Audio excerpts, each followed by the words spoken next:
Does America have a morality problem? Well, a new Gallup poll says we do. Yeah, according to the poll, 50% of Americans say the state of our moral values is poor. And on top of that, 78% say our moral values are getting worse. That is, unless your moral values include changing school nicknames, because at the George Washington University, students successfully discontinued the name Colonials due to the word's association with oppression and racism. Here to weigh in, let's bring back our all-star panel, Kira Davis and Ash Wright. Kira, I'm going to start with you. The Colonials out for good. Do you agree? I mean, do we not have more important things to worry about? This is what people are getting their underwear in a twist over. I don't know if they noticed, but the name of the university is George Washington. So great point.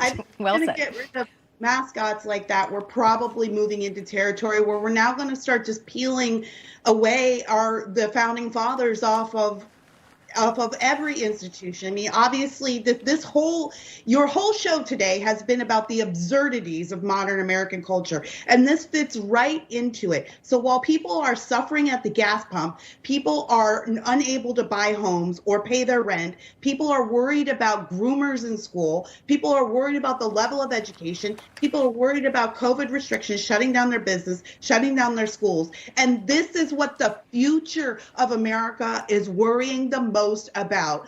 A colonial founding father as a mascot of a university that is named after the founding father. I hardly have words for any of this ridiculousness. Yeah, we know it's no longer the Washington Redskins, whatever argument you make of that. Right. I don't know who has taken a huge offense to it historically, not many people. And now I call them the Commodores, but I guess they're the Commanders. and I live down in that area on the weekend, and there's no longer Lee Highway. It's Langston Boulevard, but on the highway you're driving, it says Lee Highway, but you take the exit and there's no Lee Highway to be found. Okay, Joe Biden's morals are, by the way, related to the border crisis, crime, inflation. Now, according to the New York Times article that came out today, Mr. Biden is considering declaring a public health emergency if Roe v. Wade is overturned. So get your thought on that. Now, we don't know the specifics, Ash, of how this goes, but this is our process playing out with the Supreme Court making a judgment, a ruling, issuing an opinion on something that went through the proper channels, and an executive is going to try to undo that with one order, I suppose.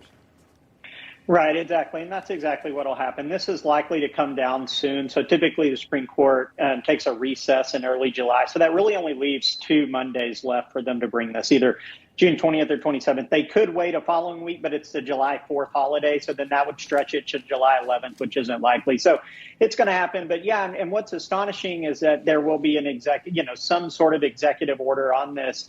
But really, the truth is, and what I find kind of crazy about the argument and Biden's need to be involved is that the Supreme Court decision really just sends it back to the states, making it essentially a 10th Amendment issue. So if you want to live in California, New York, et cetera, where you can have an abortion, your rights really won't change. I mean, you will still have your ability to go down, get the abortion at the same trimester term that you wanted it for.